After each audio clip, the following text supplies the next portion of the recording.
covers a multitude of sin. That's good. Perfect love casts out all fear. And like Apostle Campbell was saying earlier, if we would just love some people, how much deliverance would we see? It don't take us to have you laid out up here on the altar. It's a simple act of love. My God. Warriors are trained to love. You'll always know a true warrior is not because how loud they can pray. Come on. It's about the simplest thing that you see them operate in is love. Come on. But a lot of us don't know love. Why? Because we won't spend time in the secret place. We allow our wounds to keep us out of the secret place. I know I did it. I can recognize it when I see certain people and I see where you are in your wounds. It's because you won't tap into the presence of God. It's because you won't go deeper. God is calling us to go deeper. And I've been dealing with my spiritual children about this. It's like when it hurts, go deeper. When it doesn't seem right, go deeper. When it's right, go deeper. Because a lot of us have this superficial, we got to look together on the outside, and we're broken on the inside. And even with us having it all together on the outside, we're still wounding others, we're hurting others, we're destroying their faith in God because of what we allow to come out of our mouths. What we say to them about other leaders, about other people, or just even our daily conversation, because some of our daily conversation is so negative that will deter anybody from wanting to serve our God.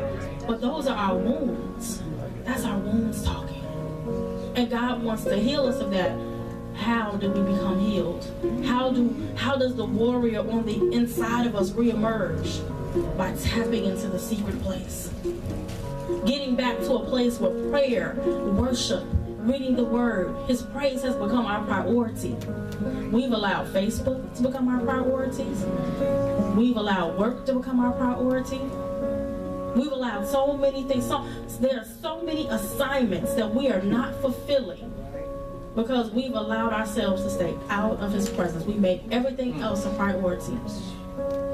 I know I got 9 books that's not published because I've allowed everything to take priority. Amen. Yeah, my husband and Apostle Candace over here, they're going to get me out because I know. But it's because I've made everything else a priority.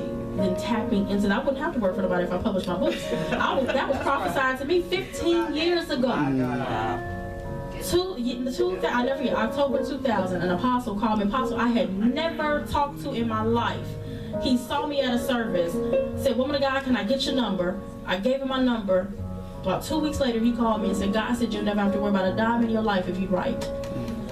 And the warfare against my writing started then. But instead of me being wise and recognizing the weapon and the plan and the strategy and the scheme of the enemy to keep me so distracted that I wouldn't write, I fell right into it. How many of us fall into the trap that the enemy has set for us? The trap is sitting right there. We see the trap and we step right into it. Oh, it's not going to bother me. Next thing you know, we're in a pit. Because we have allowed his strategies and his distractions to overtake us. But today, guess what? All that stops. Because God wants us to get into a place in his presence where we rise up above every scheme and attack of the enemy. Today is going to be the day that he downloads blueprints to show you how to take territory. Oh, like Apostle Candace said, over half of us are not even from Texas. That's right. So when we go back, we got work to do in the regions that we're in. And I'm not talking about just in your local church. It's time to birth forth everything that God said that you're supposed to do.